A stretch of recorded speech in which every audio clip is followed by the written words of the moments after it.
नमस्कार, मेरा नाम संकल्प शुक्ला है और आज मैं अपने इस चैनल का पहला ब्लॉग बनाने जा रहा हूं। और हमारा जो ब्लॉग है ये लखनऊ की दिलकुशा कोठी के ऊपर होने वाला है। तो इस वीडियो को पूरा देखिएगा और हमारी इस वीडियो को लाइक और कमेंट कर दीजिएगा। और अगर आप नए हैं तो चैनल को सब्सक्राइब भी कर लीजिएगा।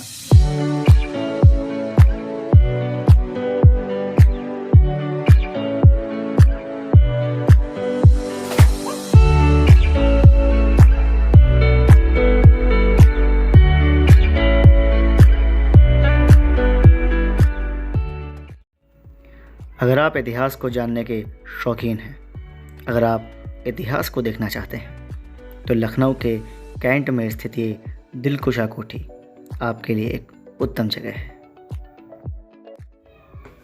इस भव्य कोठी का निर्माण नवाब सादत अली खान के शासनकाल में परंपरागत इंग्लिश बरोक शैली में लाखौरी ईंटों से किया गया। इस पर चूने के मसाले से पलस्तर और अलंकरण किया गया। नवाब के मित्र ब्रिटिश रेजिडेंट गोर औजली ने इसका प्रारूप तैयार किया। इसके डिज़ाइन में नॉर्थम्बरलैंड स्थित सीतन डेलावल हॉल की छाप मिलती है। यह भवन अवध के नवाबों के लिए शिकारगाह के साथ गर्मियों के लिए आरामगाह भी था। इस कोठी के कोने मीनारों से सुसज्जित थे, जिसमें घुमावदार सीढ़ियाँ निर्मित थीं। साथ ही मुख्य प्रवेश द्वार तक पहुँचने के लिए भव्य सीढ़ियाँ भी निर्मित थीं। कालांतर में नवाब नासिर उद्दीन हैदर ने अपनी रुचि के अनुरूप इस महल में परिवर्तन किए। इसके उत्तर पूर्व दिशा में एक अन्य भव्य कोठी के भग्नाशेष हैं, जिसके मुख्य भाग चित्ताकर्षक हैं। 1857 के प्रथम स्वतंत्रता संग्राम में इसकी प्रमुख भूमिका थी। ब्रिटिश फौजों ने इस कोठी पर कब्जा करके इसे मुख्यालय के रूप में भी प्रयोग किया। British major general sir Henry Havelock ने पेचिश से पीड़ित होने के बाद 24 नवंबर 1857 को अपनी अंतिम सांस इसी कोठी में ली। कालांतर में यह भवन प्रयोग में न रहने से निर्जन और जर्जर हो गया। भारतीय पुरातत्व विभाग ने इस कोठी को 1920 से संरक्षित किया और आज वही इसका संरक्षण का कार्य कर रहा है। यहाँ पर उस ज़माने में सैनिक अभ्यास हुआ करते थे, कुछ और चीज़ें भी हुआ करती थी। और ये आप सामने देख सकते हैं, यहाँ पर 2 ब्रिटिश अधिकारियों की कब्र बनाई गई है। आइए आपको दिखाते हैं।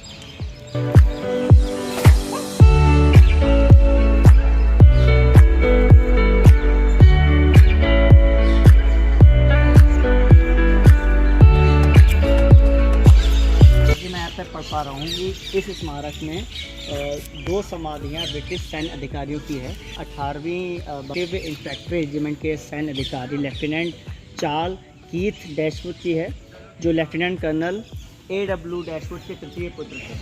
प्रथम स्वतंत्रता संग्राम के दौरान क्रांतिकारियों के साथ हुए युद्ध में दिलकुशा कोठी में 22 नवंबर 1857 को 19 वर्ष की आयु में इनकी मृत्यु हो गई थी।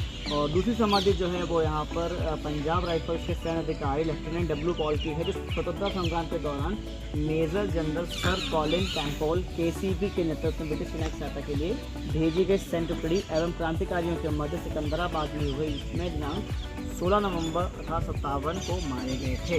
तो जो ये आप 2 कब्रें देख रहे हैं, ये उन सैन्य अधिकारियों की है जिनकी मृत्यु 1857 की क्रांति के दौरान हुई थी। 1857 में सैन्य ठिकानों को चित्रित मानचित्र में दिखाया गया है।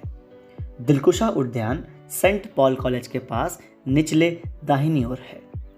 1857 में सर कॉलिन कैंपबेल के निर्देशों पर ब्रिटिश सेना द्वारा पुनः कब्जा किए जाने से पहले इस पर भारतीय विद्रोहियों ने कब्जा कर लिया था। जनरल हेनरी हैवलॉक की मृत्यु 24 नवंबर 1857 को इसी कोठी में हुई।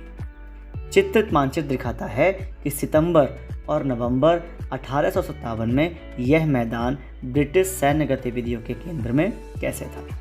गोमती नदी के साथ उत्तर पश्चिम में ला मार्टिन कॉलेज है और नदी के आगे सर हेनरी लॉरेंस का निवास। इन 3 इमारतों ने लखनऊ में विद्रोह में महत्वपूर्ण भूमिका निभाई। हालांकि इस स्थान पर बहुत ज़्यादा नुकसान के सबूत कम दिखाई पड़ते हैं। विद्रोह के बाद बड़ी संख्या में पदक भी प्रदान किए गए, लेकिन सबसे मूल्यवान वे हैं जिन पर लखनऊ की घेराबंदी लिखा होता है। आज ये कोठी केवल एक पर्यटन स्थल बन चुकी है। इसको देखने के लिए हर साल हज़ारों की संख्या में देश विदेश से लोग आते हैं और इतिहास को जानने में रुचि दिखाते हैं।